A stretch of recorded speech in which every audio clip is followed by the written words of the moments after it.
time, and your time is your life. And time is very, very short, mga kapatid. So it is very important na bigyan pansin po natin ang oras po natin. So bigyan pansin po natin how to deal with the pressures of our time. So ang binibigyan pansin ko po sa last Sunday is about yung ating stewardship at yung mapagkatiwalaan sa oras na ibinigay sa atin ng ating Panginoon. And this morning, pamumunahin ko na po sa bawat isa, especially sa ating mga first-time visitor, unang beses po nakadalo ng church. Ang topic po natin ngayon ay bihira ko pong ma-preach sa church. Nakatotohanan sa aking pagkakaalam, ngayong taon, ngayon lang po ako mag-preach about this topic. And naniniwala ako na ito ay in-impress sa akin ng Panginoon na ma-preach sa bawat isa po sa atin. So I hope buksan po natin ang ating kaisipan, ang ating mga puso at maging maliwanag sa atin ang mensaheng ito. So we will talk about our treasure. Now, we will talk about money. When we talk about money, pag binigyan pansin po natin ang Bible, the Bible speaks money ng mas higit pa sa langit at sa impyerno. So when we talk about references sa Bible, kumpara sa langit at sa impyerno, mas marami pong itinuro ang Panginoon o ang salita ng Diyos patungkol sa finances. Sapagkat gusto ng Panginoon na tayo maliwanagan sa usapin pong ito ayon sa kanyang salita. So our topic is about our treasure, how God operates to grace our finances. Paano kumikilos ang Diyos para biyayaan niya yung ating mga finances. At gusto ko na rin pong sabihin sa bawat isa na karamihan sa mga tao, millions of people around the world, ay meron po silang strong desire. At pag meron silang ganitong strong desire, matinding pagnanais sa kanilang buhay, na kapag ito'y kanilang nakamtan, ito ho ay pwedeng magresulta ng mga consequences na ito. And bago ko po sabihin yung scripture or supporting verse sa mga consequences na ito po yung mga consequences pag meron po ang isang tao ng ganitong strong desire. Una, siya po'y matutokso na mahulog sa kasalanan. Pangalawa, siya po ay matutokso na mahulog sa patibong ng diablo. Pangatlo, siya po ay pwedeng maging, ang kanyang maging Panginoon ay yung kanyang mga mangmang na pagnanais. Pang-apat, siya po ay pwedeng mag-engage sa mga mapanirang desire na pwedeng sumira sa kanyang character o sa kanyang pagkatao. Panglima, ito ay pwedeng sumira sa kanyang moral, sa kanyang pamumuhay. Pang-anim, ito ay ultimately makakasira sa kanya. So sa lahat ng kanyang buhay, ito pwedeng sirain ito. Pang-pito, ito ang magiging dahilan para siya'y mag-alinlangan o matalikod sa kanyang pananampalataya. At panghuli, ito ang magiging dahilan upang tuhugin niya ang kanyang sarili ng maraming kalungkutan at maraming kapuotan. Yan po yung sinasabi sa 1 Timothy chapter 6 verse 9 to 10 na yung strong desire na yan ay ang desire na maging mayaman. Pag ito ang naging strong desire ng isang tao sa kanyang buhay, ang maging mayaman, ito ho ang mga magiging consequences sa kanyang buhay. Now, there is nothing wrong, mga kapatid, sa usapin ng pagyaman. In fact, sa katotohanan, may mga mananampalataya na pinayaman ng Diyos at sa kanilang yaman, sila po'y naging kagamit-gamit sa ating Panginoon. Hindi rin po binibigyang pansin ng Panginoon or hindi siya nagkakaroon ng kaluguran na ang isang tao ay kanyang papaghirapin. Or hindi po tayo binibigyan ng talata sa Bible na ang Diyos ay masaya dahil ang kanyang anak po ay naghihirap financially. So hindi po dito issue ang yaman o hindi po dito issue ang kahirapan. Ang issue dito, mga kapatid, ay sa usapin ng salapi. Dahil ang salapi ay ating home tools lamang. Ang salapi is just a medium of exchange. Ginagamit po natin yan sa ating mga transactions, sa ating mga pangangailangan.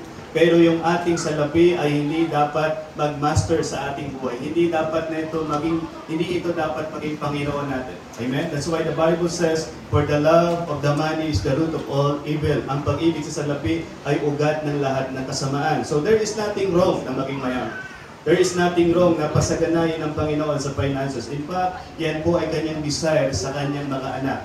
So ang mali lang po dito, mga kapatid, na nakikita po natin sa maraming mananampalataya, sila po ay nabubuhay sa pagkakatiwalaan ba nila ang Diyos? Or sila ho ay hahayaan na lamang nila i-manage yung pansarili po nilang resources sa pamamagitan ng kanilang sariling paraan. Sapagkat ang Diyos ay may plano rin ho sa ating mga resources. Ang Diyos ay may plano ho sa ating mga finances. So, the title of this message again, about our treasure, about our finances, our money, how God operates. Paano nag-ooperate ang Diyos? Are you interested sa plano ng Panginoon? Are you interested sa gawa ng Diyos? Paano niya i-grace ang iyong finances? Paano niya i-bless ang iyong finances? At kung titignan po natin ang ating talata sa 2 Corinthians chapter 9, yung context po nito, mga kapatid, makikita po natin na sila ay nasa matindi ring mga persecution, nasa mga matinding paghihirap, pero ito ho yung kanilang naging mga buhay, sabi po ni Apostol Pablo. 2 Corinthians chapter 9, verse 6 to 12, basahin ko po sandali ulit. But this I say, he which soweth sparingly shall reap also sparingly. He which soweth bountifully shall reap also bountifully. Ang nag-aasik ng kakaunti, aani ng kakaunti. Ang nag-aasik ng masagana, ay aani rin ho ng masagana. Every man, according as he purposeth in his heart, so let him give. Ayon sa ipinasya ng puso ng tao, hayaan siyang magbigay. Not grudgingly, hindi napipilitan, or dahil sa pangangailangan. For God, listen, for God loveth a cheerful giver. God loves His people na nagbibigay. Amen? Masaya ang Diyos na tayo nagbibigay po sa Kanya. And God is able to make all grace abound toward you, and listen to the result, that ye always, having all sufficiency in all things, may abound to every good work. The more na tayo po'y gagamitin ng Panginoon. As it is written, He hath dispersed abroad, He hath given to the poor, His righteousness remaineth forever. So, ganyan po ang nagiging buhay po natin. Mas lalo tayo nagiging kagamit-gamit, hindi lang po sa ating mga buhay, kundi maging sa mga tao pa po na nangangailangan. Now he that ministereth seed to the sower, both minister bread for your food, and multiply your seed sown. So, lalong minamultiply ng Panginoon yung ating mga finances o yung lahat ng area sa ating buhay. If we learn to be a cheerful giver. And increase the fruits of your righteousness. So lalo tayo nagiging matuwid. Mas lalo pong nagiging maganda yung ating character at yung ating mga ginagawa. Verse 11, being rich in everything to all bountifulness, which causeth through us thanksgiving to God. Mas lalo natin ma-enjoy yung ating buhay. So pagkat ang ating buhay ay puno ng papuri, pasasalamat sa Panginoon kung paano po niya ginigrace yung ating mga finances.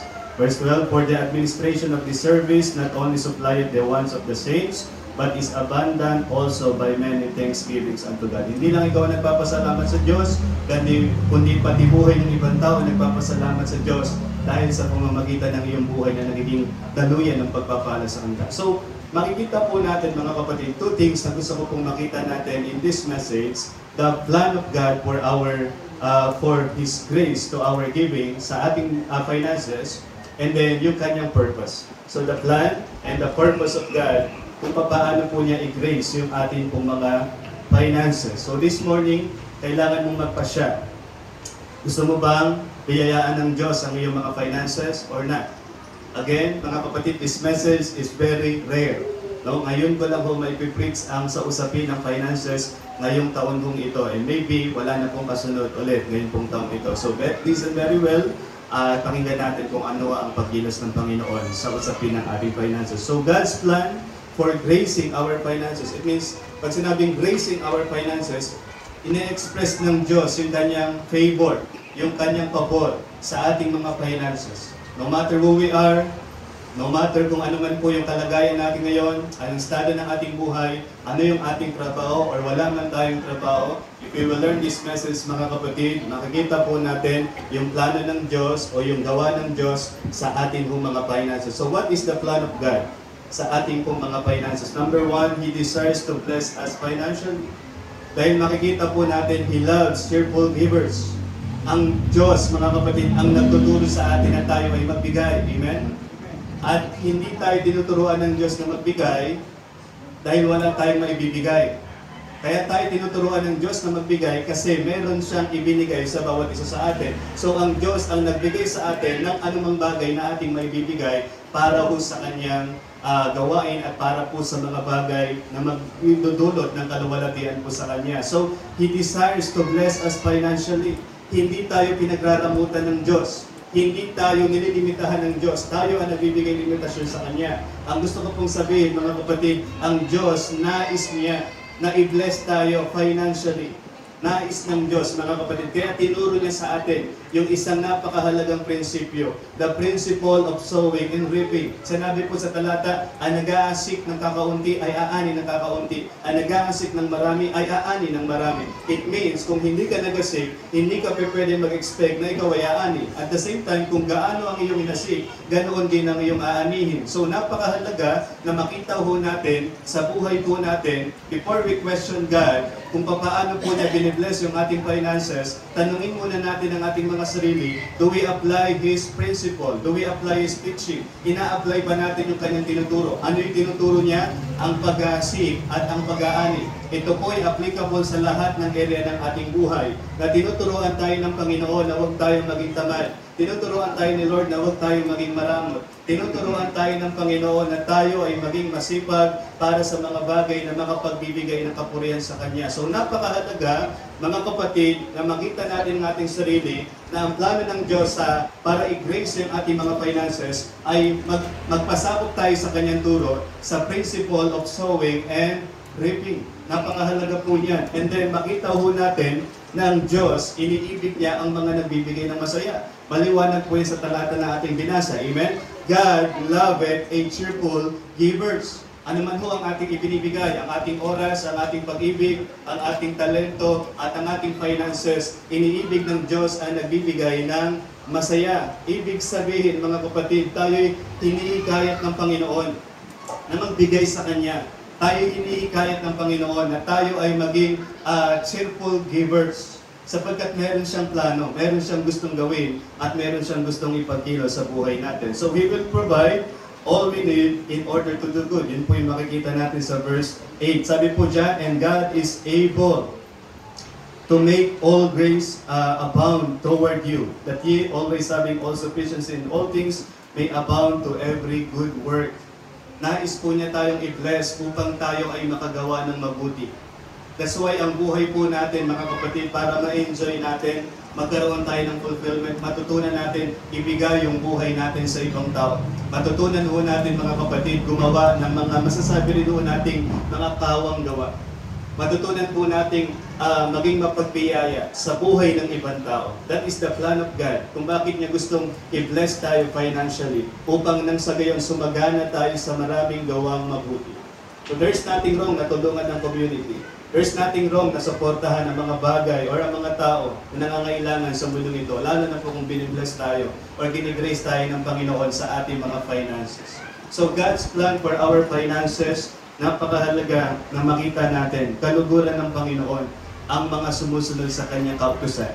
Kaya kung titingnan natin sandali sa Proverbs chapter 3, tingnan po natin sandali yung talatang ito. Sa Proverbs chapter 3, verse 9 and 10. Sabi po dito, honor the Lord with thy substance. The word substance dyan ay lahat ng bagay na meron tayo. So parangalan natin siya sa lahat ng bagay na meron tayo. And with the first fruits of all thine increase. So what is the result, mga kapatid? So shall thy barns be filled with plenty, and thy presses shall burst out with new wine. So God desires to bless us financially. Amen? He desires that. Nais po niya yan, mga kapatid. More than you desire, mas desire ng Panginoon na i-bless tayo financially. So napakahalaga lang makita natin yung kanyang prinsipyo, the principle of sowing and reaping. And listen to this, mga kapatid, God, hindi lang niya desire na tayo i-bless financially, He is able to do it. Kaya niya itong gawin. Ang sabi po sa verse 8, mga kapatid, 2 Corinthians, makikita po natin, and God is able to make all grace abound toward you. Dahil sa usapin ng finances, ito rin po ay sa usapin ng grace ng Panginoon. At makikita natin na ang Diyos ay may kakayahan. Do you believe in that? God is able. Gaano man karami ang utang mo ngayon, gaano man katindi ang pangangailangan mo, gaano man kaliit ang sinesweldo mo, God is able to make all grace abound toward you, having sufficiency in all things. Ang napakahalaga na lang ngayon, sino po ba yung pagkakatiwalaan natin sa ating mga finances? Yung plano ng Diyos, yung sinasabi niya sa kanyang salita, o yung ating mga pansariling kaparaanan or diskarte, kung paano natin i-manage yung ating mga resources. So God is challenging us, mga kapatid. God is inviting us today na payagan natin siya, na siya ang sumakop sa ating finances. Siya ang mag-control ng ating finances. Siya ang mag-manage ng ating finances because God is the best financial advisor, mga kapatid, sa atin hong mga resources, sa atin pong mga finances. So napakahalaga na makita natin ito. Hindi lang Diyos, hindi lang siya nais na tayo i-bless financially, kaya niya itong gawin. Amen?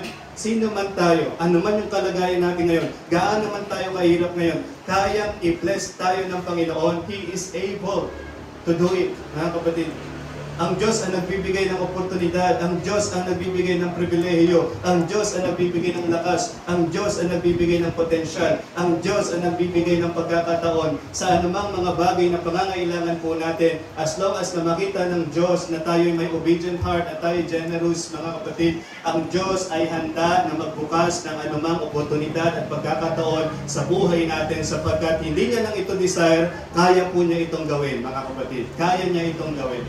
Ang Diyos natin, hindi siya nauubusan. Do you believe in that? Hindi nauubusan ng Panginoon.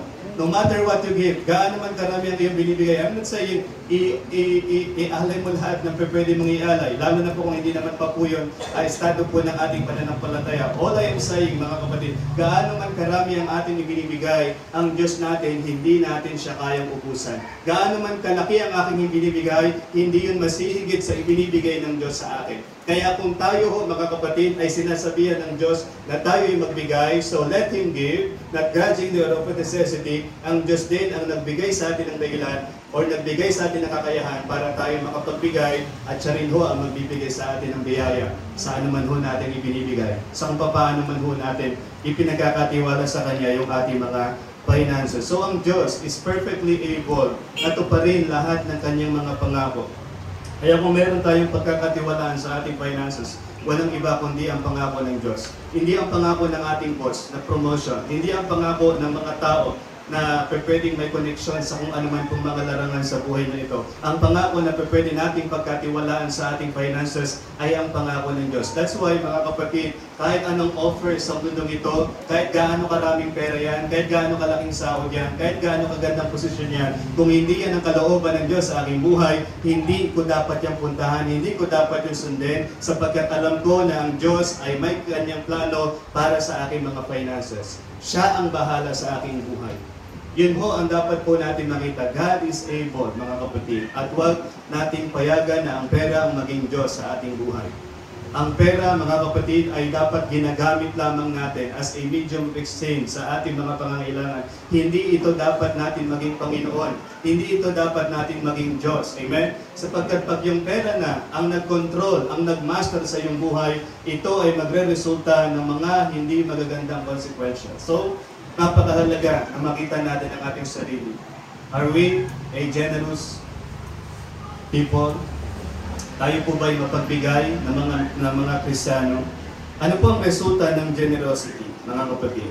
We will have enough to meet our needs. Magkakaroon tayo ng kasapatan sa lahat ng ating pangangailangan.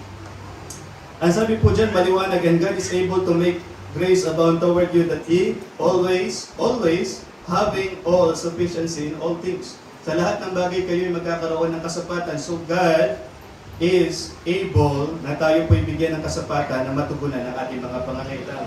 So that's why I'm saying to everyone, kung meron po tayo mga unmet needs, kung may mga pangangailangan tayo sa buhay natin na walang katugunan, kung hanggang ngayon bawan pa rin tayo sa napakaraming utang, kung dahil po sa utang na yan na tayo na-stress, tayo napupuno ng kalungkutan, at maraming bagay sa buhay natin na ginagawa natin sa ating mga finances na hindi kalooban ng Panginoon, maaaring some of us, yung ating finances ay pinagsusugal pa po natin, ginagamit po natin sa kung saan-saan na hindi kalooban ng Diyos sa buhay natin. I would like you to know, kapatid, na ang Diyos ay may plano sa iyong finances. He wants to use it. And as He uses your finances, nais niya itong i-grace, nais niya itong payayaan, nais niya itong pagpalain. At ang Diyos natin, mga kapatid, ay sapat yung kanyang katugunan sa ating mga pangangailangan. We will have enough to give away to others. Magkakaroon tayo ng kasapatan para makapagbigay pa tayo sa iba. So that is the result of generosity. Hindi lang ikaw ang mabibless. Amen? Buhay pa ng ibang tao ang mabibless. Sabi nga natin doon sa talata kanina, hindi lang ikaw ang magpapasalamat sa Diyos, pati yung ibang tao magpapasalamat sa pamamagitan ng iyong buhay. Because dahil sa iyong buhay, ginagamit ka ng Panginoon bilang daluyan ng pagpapala sa kanila. So makikita po natin, kung titingnan po natin, sa buhay natin, wala naman tayo natanggap na galing mula sa langit. Ganun ba dito sa inyo, pag sumweldo, galing po sa langit, pumaba po dito sa lupa? Wala eh, di po ba? Lahat ng bagay sa buhay natin, kahit sa lapi po yan, o material na bagay po yan, yan po mga kapatid, ay nanggagaling sa ibang tao. Maring nanggaling sa ating kumpanya, maring nanggaling sa ating kaibigan, o regalo sa atin ng kung sino man. So lahat ng bagay sa buhay natin, merong ginamit ang Panginoon. Dahil ganun siya nag-ooperate. Amen? Gumagamit siya ng tao para i-bless tayo. At the same time, ginagamit na rin tayo para i-bless ang ibang tao. So napakahalaga makita natin how God operates sa ating mga finances. Nang sa gayon, tayo po'y i-grace ng Panginoon. And then, makita ho natin, all areas of our life will be enriched. Verse 11, being enriched in everything to all bountifulness. Sa lahat ng bagay tayo daw po ay magiging sagana. Hindi lang sa finances, maging sa ating time, maging sa ating relationship, any area ng ating buhay, i-bless yan ng Panginoon kung tayo po ay natutong maging generous. Kumbaga, sa usapin lamang po ng sowing and reaping, paano tayo i-bless ng Panginoon? Kahit sa usapin ng relationship, kahit sa usapin ng pakikipagkaibigan. Hindi ka i-bless ni Lord ng mga kaibigan kung hindi ka marunong makipagkaibigan. Kung hindi mo kayang ibigay ang iyong sarili. Hindi ka magkakaroon ng kaibigan kung nasa isang tabi ka lamang lagi, pag bumukmuka, wala kang gagawin, hindi ka magsasalita. Di po ba? Kahit sa church eh. Kung wala kang initiative, makipagkamay, makipagkamustahan, ibigay ang sarili mo sa ibang tao, hindi ka magkakaroon ng kaibigan. So kaya may design ang Panginoon sa usapin din ng relationship, sa usapin ng sowing and reaping, para tayo magkaroon ng mga kaibigan o mga taong malapit sa atin, matutunan din natin ibigay yung buhay natin sa kanila. So gusto ni Lord i-enrich lahat ng bagay sa ating buhay. Amen? Matutunan lang po natin yung kanyang turo at yung kanyang sinasabi po sa atin about giving. So what is our role, mga kapatid? What is our role? Kasi again, ang role ng Diyos, He desires to bless us financially. He is able to make all grace abound toward you. He is the reason kung bakit meron tayong kasapatan sa lahat ng bagay sa buhay natin. He is the reason kung bakit na tayo gagamitin sa lahat ng mabuting gawa. Now, that is the role of God. Amen? Pangahawakan po ba yung role ng Diyos? Siya ang bahala sa lahat sa buhay natin. Now, what is our role? Ano yung tungkulin natin? Una, tayo ho mga kapatid ay matutong magbigay o magasik ng masagana. In verse number 6. Pag nagasik tayo ng kakaunti, aanit tayo ng kakaunti. Pag nagasik tayo ng masagana, aanit tayo ng kasaganaan. So that is our action. Matutunan natin ang prinsipyong ito. Pag may hinasik ka, kaya anihin ka. Ito po ay applicable sa lahat ng areas sa ating buhay. Amen? Friendship, sa usapin po ng relationship, sa usapin po ng finances, sa usapin po ng time, sa usapin po ng talent. Pag natutunan po natin yung ibigay, mga kapatid, mas lalo rin po yung ibinabalik po sa atin ng ating Panginoon. That's why, lagi ko pong sinasabi sa bawat isa, pag meron pong hindi katugunan na pangangailangan sa ating buhay, pag meron pong mali sa ating mga finances, huwag natin pong questionin ang role ng Diyos. Questionin natin ang ating role. Do we really apply the teachings of God? Tayo po ba'y nag-aasik? Kung gusto po natin makaani ng masagana, tayo po ba'y nag-aasik ng masagana? So very simple po ang pinag-aaralan po natin ngayon, but very important. Amen? At maaaring nag-iisip na po kayo na kung ano-ano as I preach this message. Pero mahalaga, maging bukas ang kaisipan po natin at makita natin kung ano yung tinuturo ng Bible sa usapin ng ating mga finances. So ang ating action, we must sow bountifully. Magkasik tayo ng masagana. Kung gusto mo magkaroon ng maraming kaibigan, matuto kang maging palakaibigan, maging friendly. Kung gusto mo na meron somebody na nagmamahal sa iyo, matuto ka rin magmahal sa iyong kapwa. Matuto ka rin mag-express ng iyong pag-ibig. When was the last time na pinadama mo sa isang tao na mahal mo siya, na iniibig mo siya? Kasi sometimes we expect other people na ibigin tayo, mahalin tayo, pero kung tatanungin naman natin yung sarili po natin, hindi natin kayang ibigay ang ating sarili. Hindi natin kayang mahalin ang mga tao sa buhay po natin.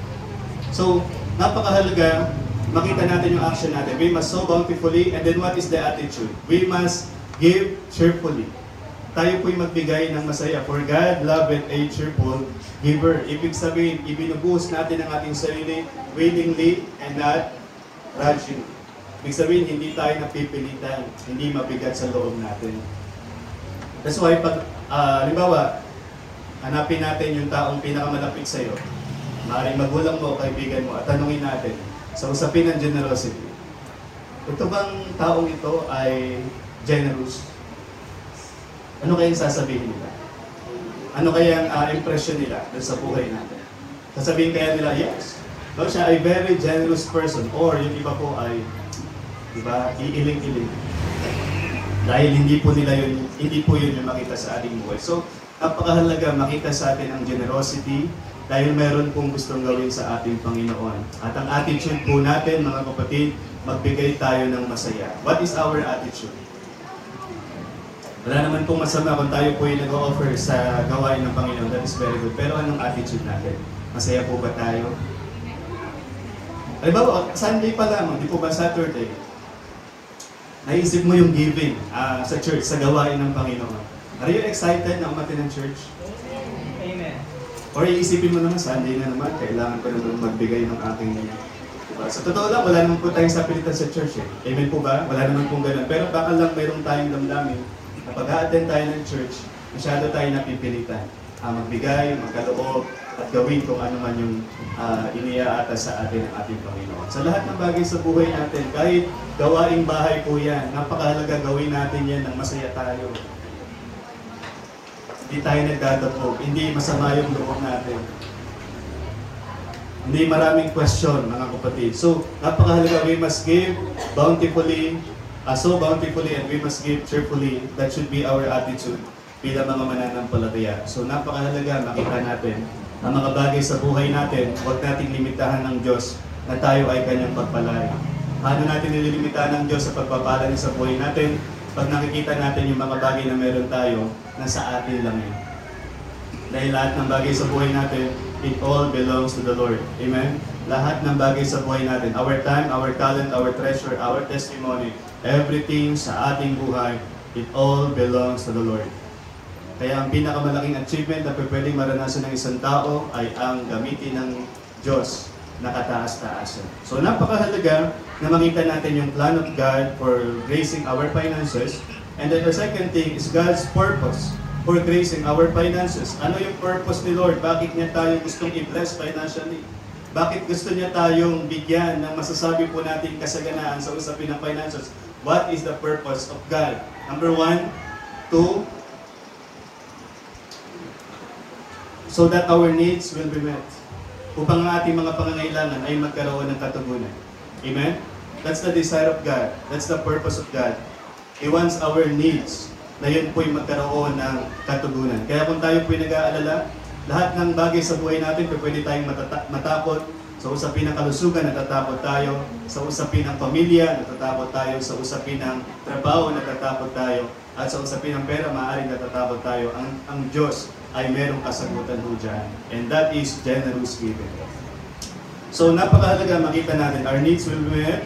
God limits His provision as long as we see ourselves as owners of our possessions. So makita natin kung bakit tayo gusto ni Lord i-bless financially. Listen, hindi po para tayo po mga kapatid, of course, to provide our needs, but at the same time, hindi para tayo maging sakit. Hindi para ibigin natin ang pera.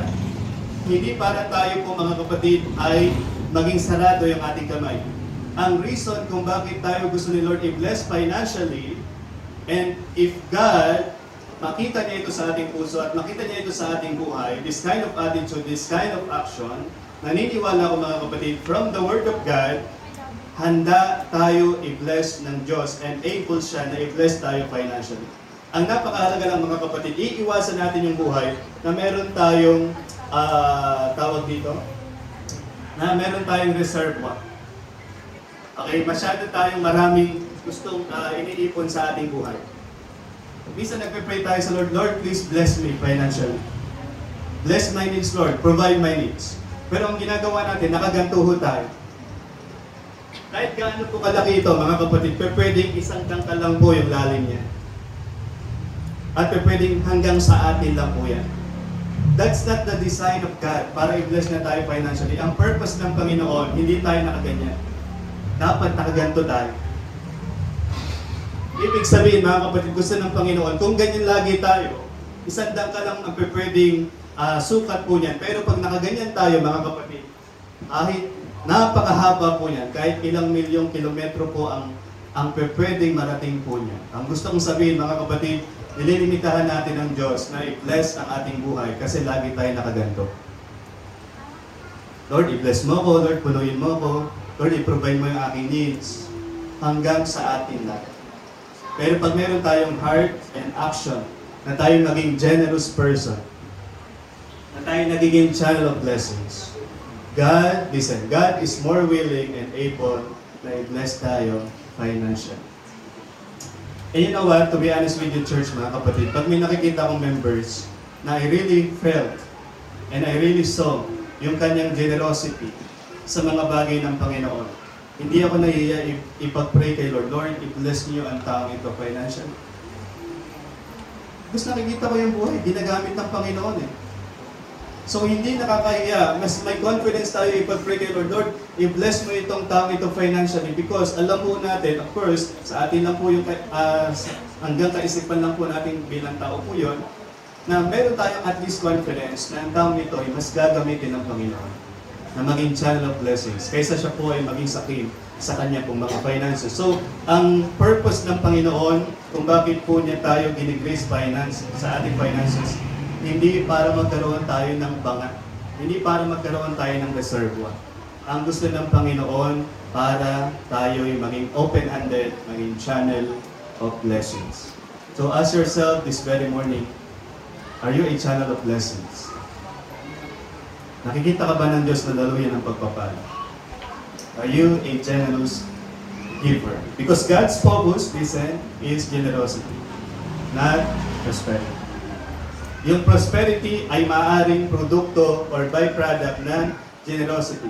Pero yung focus ng Lord kung bakit kanya binibless financially, hindi para payamanin ka.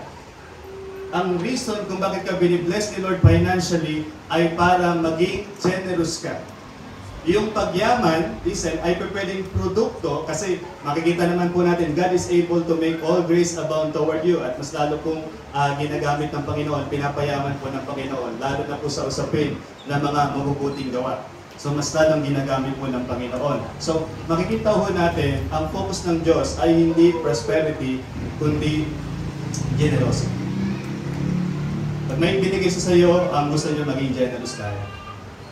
Kaya nakakatawang isipin mga kapatid, sa buhay natin bilang mananampalataya, nakakitaan po tayo ng impresyon na we are a generous person. So ano po ang resulta ng ganitong klaseng generosity? Una, God enrich us as we enrich others. Pinapasagana tayo ng Diyos habang pinapasagana natin yung buhay ng ibang tao. Because take note, hindi nauubusan ng ating Panginoon. Verse 11, being enriched in everything to all bountifulness. Being enriched in everything to all bountifulness. And then others people's needs are met. Kung titingnan po natin sa verse 12, dahil po sa ginawa ng mga mananampalatayang ito sa Macedonian believers, sila po ay ginamit ng Panginoon to supply yung mga pangangailangan ng mga mananampalataya. Verse 12, for the administration of the service not only supplied the want of the saints, but is abundant also by many thanksgivings unto God. So makikita natin yan. Pinagpapala po ang buhay din ng ibang tao. Tutugunan din yung pangangailangan ng iba. Natutugunan po ba yung pangangailangan ng iba? Kahit tanggalin muna natin yung usapin ng finances. Kahit sa usapin ng church. As church, tayo po ay katawan ni Kristo. At lahat tayo, mga kapatid, ano man ho ang tingin natin sa ating sarili, kung tayo po ay kabilang sa katawan ng ating Kristo, meron tayong part. And as long as na ginagawa natin yung ating part, doon natin natutugunan yung pangangailangan ng church na ito. Doon natin natutugunan yung pangangailangan ng gawain ng Panginoon. So other people's needs are met. And then we become more like Jesus. Amen? Because this is the character of Christ. He is a generous person. Wala siyang reservoir. Amen? Ang meron siya channel. Daluyan. Siya ay channel of blessings. So makikita ho natin mga kapatid, sinabi rin po ng Panginoong Jesus, it is more blessed to give than to receive. And He is the example of generosity. Ibinigay niya yung kanyang buhay. Ibinigay niya lahat ng meron po siya, mga kapatid, para po sa ating mga makasalanan. So we become more like Jesus pag tayo ay nagiging generous person. And then, nakikita po natin our generosity motivates others to give. Namamotivate natin yung ibang tao na mas lalong magbigay. Ito ay ginamit ng Apostol Pablo para sulatan yung mga mananampalataya sa Corinto dahil sila po ay may problema sa giving. Talented sila, mayaman sila, pero ang problema nila giving. So ginamit ni Lord ang Macedonian believer, yung example nila bilang motivation, bilang inspiration na sila rin po ay matutong magbigay. So napakahalaga na makita ng ibang tao. Pag nakikita nila yung buhay natin, yung testimony natin, nakikita nila na encourage sila, na mas lalong magbigay, na mas lalong maging generous, mga kapatid. And then, God's people are united. Yan po yung ginawa sa verse 14 and 15. Lahat po sila ay nagkaisa, nagsama-sama sa ganitong panalangin. Dahil po, mga kapatid, sa ginawa ng mga mananampalatayang ito. So, God's people are united. Yan po ang nagagawa ng generosity. Kahit lang po sa usapin ng pamilya. Di ba, pag sa usapin ho ng pamilya, meron pong isa na napakadamo. O, wag ka pupunta dito o wag mong kukunin niya na. I mean, laging ayaw magbigay, laging merong problema sa pamilya. Laging may hindi magkasundo. Laging merong hitwaan. Pero pag lahat ng miyembro sa pamilya, very generous, o sige, kunin mo yan. O sige, itry mo yan. O sige, tikman mo yan. Mas nagkakaroon ng pagkakaisa sa pamilya pag ang bawat miyembro ng pamilya ay generous person. Yan po ang nagagawa ng generosity. Pinagkakaisa po tayo na ito, mga kapatid. Pinagsasama-sama po tayo na ito. So napakahalaga, yan po ang makita natin. And then God is glorified. Ang Diyos ay naluluwalhati. Ang Diyos ay naitataas. Ang Diyos ay napaparangalan. Pag tayo, mga kapatid, ay natutong magbigay sa ating buhay at matutong maging masaya na tayo ho ay nagbibigay. So ang Diyos ang naitataas ho natin sa ating mga buhay. More than anyone, ang napakahalaga makita po natin na pararakalan natin ang ating Panginoon. Sapagkat that is His design, that is His blessing. Now, my last point, maaaring makita natin ang sarili ngayon, natin ngayon na tayo ay generous person. And then, lalo na kung tayo naman po ay sa gawain ng Panginoon, tumatayo, nagbibigay, nagkakaloob, maaaring sabihin na agad natin, I am a cheerful giver. Ako ay pag nagbibigay, masaya ako. So I have the guarantee na i-grace ng Panginoon yung aking finances. Now, let's test that, mga kapatid. I-test natin yung ating mga tingin sa ating mga sarili. And to test that, makikita natin ito sa 2 Corinthians chapter 8. Kung gaano po naging example yung mga mananampalataya. So ano po yung makikita natin dito sa chapter 8? Ito po yung lifestyle. Because yung grace giving, hindi lang ito basta attitude. Ito po ay lifestyle. Ito po ay klase ng buhay. Ito po yung nakagawian, mga kapatid. Ito po yung pamumuhay, yung way of life. So, ano po yung lifestyle ng grace giving? Nauna, we give in spite of our circumstances. Nagbibigay tayo sa kabila ng ating mga circumstances. Listen, hindi ka nagbibigay kasi may sobra. Hindi ka nagbibigay kasi afford mo lang. Ibig sabihin, ang isang Kristiyano na cheerful giver, nagbibigay siya kahit tingin niya alanganin siya. Nakuha niyo po yan, mga kapatid. Nagbibigay siya kahit alam niya na pwedeng mayroong maapektuhan ng mga pangangailangan niya. That is a cheerful giving. We give in spite of our circumstances. Pag tinignan mo lahat ng listahan ng utang, pag tinignan mo lahat ng listahan ng bills, pag tinignan mo lahat ng listahan ng mga pangangailangan ninyo pang araw-araw, and then nakita mo na kulang yon, hindi sasapat yon. Ang isang Kristiyano na mayroong generosity at cheerful giver, mga kapatid, makikita natin sa kanya na in spite of those circumstances, he is willing to give. With that question, walang inaantay na kapalit, walang inaantay na papulit, walang inaantay na pasasalamat. Ginagawa niya yon because mahal niya at masaya siya nagbibigay. So when we talk about cheerful giving, makikita natin we give in spite of our circumstances and we give enthusiastically. Nagbibigay tayo ng masaya. May kaganakan. Kaya yun po yung question ko, mga kapatid, pag a-attend tayo ng linggo, masaya ba talaga tayo? Lalo na kung meron tayong i-offer.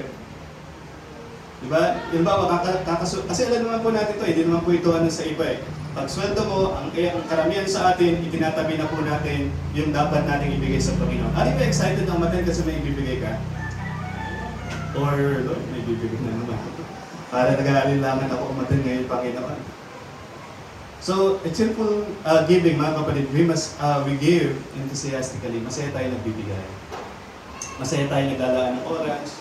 masaya tayo nagtatrabaho, masaya tayo naglilingkod, masaya nating ibinibigay ano man ho yung meron sa buhay po natin. And we give as Jesus gave. Paano po ba nagbigay ang Panginoon? Sacrificial. So, ito po yung napakalaga makita sa atin. Nagbibigay tayo kahit walang kapalit. Nagbibigay tayo kahit walang balik yung taong pinagbigyan po natin. Bibigay tayo ng walang kahit anong question. Isa kasi pwede nagbigay tayo, ang question natin, may 2 valid IDs ka ba? Diba? Kaya mo ba? So pag sinabing giving, mga kapatid, na sacrificially, walang kahit anong question. We are willing, and more than willing, na ibigay ano man po yung ina-expect na maibigay po natin. So we give willingly, may kasiyahan, may kaluguran, willing, and then listen, we give by faith. Tayo po yung nagbibigay ng may tiwala. Do we trust God? Pag tayo po yung nagbibigay sa Kanya, or mas pinagkakatiwalaan po natin kung paano natin i-manage yung ating finances. Now, dito po tayo magtatapos. In this message, as you listen, again, God desires to grace our finances. Ang desire ng Diyos i-express yung Kanyang favor sa ating mga finances. No doubt about that, mga kapatid. Wala pong duda dyan because that is from His Word, that is from the Bible, na ang Diyos is willing, listen, and He is able to make all grace abound toward you, having sufficiency in all things may abound to every good work. So God wants to bless us financially upang tayo maging generous person. Now, ano po yung magandang gawin natin ngayon? Let's invite God. I-invite natin ang Diyos. Lord, Ikaw ang sumakop sa aking finances. Ikaw na ang bahala sa aking finances. Sa iyo ko na ito ipinagkakatiwala, Panginoon, kung paano mo ikokontrolin yung aking finances. Sino ka man? Kung ikaw ay may asawa, why not tell to your wife or to your husband, okay, sa ating mag-asawa, payagan natin na ang Diyos na ang mag-invade, sumakop sa ating finances. Kung ikaw ay single, wala pang asawa, much better, mga kapatid, tell to yourself na ang Diyos na ang magpasakop, ang sumakop sa iyong finances. So, hindi pinag-uusapan dito ang edad, hindi pinag-uusapan dito ang trabaho, hindi pinag-uusapan dito kung gaano karami ang meron ka. Ang pinag-uusapan dito, are you willing to trust God na sa iyong mga finances? Ibibigay mo sa Kanya ano man yung Kanyang ina-expect, ano man yung Kanyang ninanais na dapat mong maibigay. Dahil ginagawa mo yun by faith. So, do you want God's best? Do you want to enjoy your life ayon sa nais ng Panginoon sa iyong buhay? A generous person is a person na masiyahin. Sabi nga po, sumasagana sa pagpupuri sa Panginoon, sumasagana sa pasasalamat sa Diyos.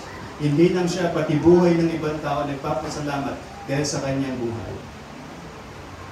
Do you want to experience life na puno ng excitement, na enthusiasm?